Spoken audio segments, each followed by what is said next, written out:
এখন কেউ যদি চুরি করা পণ্য বিক্রি করতে আসে তাহলে সেই পণ্য নেওয়া কি জায়েজ হবে? না ভাই, মোটেই জায়েজ হবে না। অনেকে আছে দেখবেন যে কিছু কিছু জায়গায় জুতার দাম অনেক কম, ঢাকা শহরে আছে দেখবেন ভালো ভালো জুতা অনেক সস্তা সস্তা পাওয়া যায়, দেখছেন?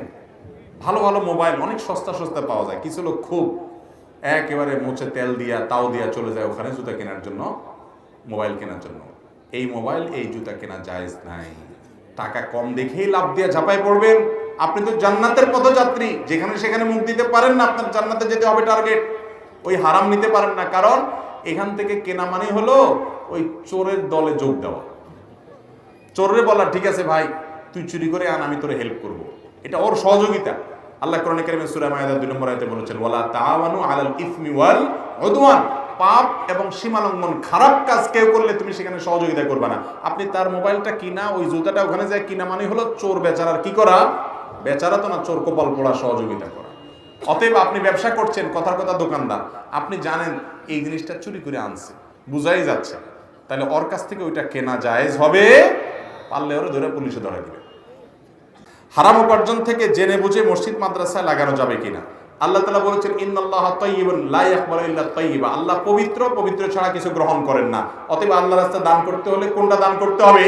হালাল এবং পবিত্রটা দান করতে হবে। হারাম টাকা দান করলে তার সওয়াব পাওয়া যাবে না। আল্লাহ তাআলা আমাদেরকে হালালটা দান করতে বলেছেন, বিধায় মসজিদ মাদ্রাসা হালাল টাকা দিবেন, হারামটা দিবেন। হারাম যেটা সেটা যার টাকা আত্মসাৎ করছেন তাকে ফেরত দিবেন, ওটা মসজিদ মাদ্রাসা জায়গায় দিলে লাভ নাই, জায়গাটা জায়গায় দিতে হবে। কথা কি বুঝাতে পারছি? অনেক লোক আছে সারা জীবন হারাম হালাল বাজ বিচার নাই, পয়সা করি কামাইয়া ইয়া বড় উনি পয়সাটা হয়ে গেছে, এখন এখানে 50,000, ওখানে 1 লাখ, ওখানে 2 লাখ দিয়ে দিচ্ছে, সব 2 নম্বর টাকা। দুনিয়ার মানুষের কাছে দানশীল হইতে পারেন, আল্লাহ জানে সব চোরাই টাকা। অতএব আল্লাহর কাছে সওয়াব পাওয়া যাবে। আল্লাহর কাছে সওয়াব পাইতে হলে এই টাকা যাদেরটা আত্মসাৎ করছেন ওদের কাছে ফেরত দিয়ে আসতে হবে। কথা বুঝেন নাই? ওইটা মসজিদ মাদ্রাসার ওয়াজ মাহফিলে দিলে হবে? ভাইরা আমার, বান্দার হক বড় জটিল বিষয়। আল্লাহ তাআলা কিয়ামতের ময়দানে প্রতিটা পয়সার বিচার করবেন। একজন রিকশাওয়ালার গায়ের জোরে 10টা টাকা ভাড়া দেন নাই, আল্লাহ তাআলা কিয়ামতের ময়দানে পাই পাই করে হিসাব করে রিকশাওয়ালাটা বুঝাই নিয়ে দিবেন। ওই দান দক্ষিণা করে কালো টাকা সাদা করতে পারবেন না। দুনিয়ার সিস্টেমে কিছু ট্যাক্স ভ্যাট দিয়া কালো টাকা সাদা করণ যায়। 2 নম্বর টাকা অনেক কামাইলেন, কিছু আল্লাহরে দিয়ে আর বাকিগুলো হালাল হয়ে গেল, এত সহজ না। যার টাকা তাকে ফেরত দিতে হবে অন্যায়ভাবে উপার্জন করে থাকলে। ওই যে কোন ব্যক্তির ঘটনা শুনছিলাম যে সে চুরি করে একটা গরু নিয়ে আসছে, আইনে কোরবানি দিয়ে দিছে। এরপর দেওয়ার পরে বলছে যে চুরি করলাম এটা গুনার কাজ, আর কোরবানি করলাম এটা সওয়াবের কাজ, তাহলে গুনাহ আর সওয়াবে কাটাকাটি হয়ে গেল, গোশত খাওয়াটা ফাও হয়ে গেল। এইরকম চালাকি করলে মুগুরের মায়ের একটাও নিচে। মসজিদ মাদ্রাসা বা দিনী কাজে সবসময় হালাল টাকা দিতে হবে। এটা ভালো কথা বলছেন। যারা নিচ্ছে মসজিদ মাদ্রাসা, খুব দরকারি প্রশ্ন। মসজিদ মাদ্রাসা কর্তৃপক্ষেরও উচিত বুকের পাটায় বল থাকতে হবে, পিঠে মেরুদণ্ড থাকতে হবে, বলতে হবে যে বিনয়ের সাথে বলতে হবে, কৌশলে। যদি জানেন যে এই লোক হারাম টাকা দিচ্ছে, বলবেন যে দেখেন আমাদের আপাতত লাগবে না, আপনি অন্য কোথাও দেন, ঘুরে ফিরে বলবেন। আর যদি বলতে পারেন সুন্দরভাবে বিনম্রতার সাথে বুঝাই দিবেন, দেখেন হালাল টাকা দেওয়ার চেষ্টা করেন আপনি, আমরা হালাল টাকা গ্রহণ করি। আর যদি মনে করেন যে এটা বললে গন্ডগোল হবে, তাহলে আপনি অ্যাভয়েড করেন। আর অন্তত এত কিছু যদি করতে না পারেন, একটা কাজ করেন, যেমন আমাদের আসুন্নাহ ফাউন্ডেশনে সারা দেশের মানুষ 10 টাকা, 20 টাকা, 50 টাকা দান করে, এটা দিয়ে লক্ষ লক্ষ টাকা হয়, সেটা আমরা মানুষের সেবামূলক কাজ করি, দিনের কাজ করার চেষ্টা করি।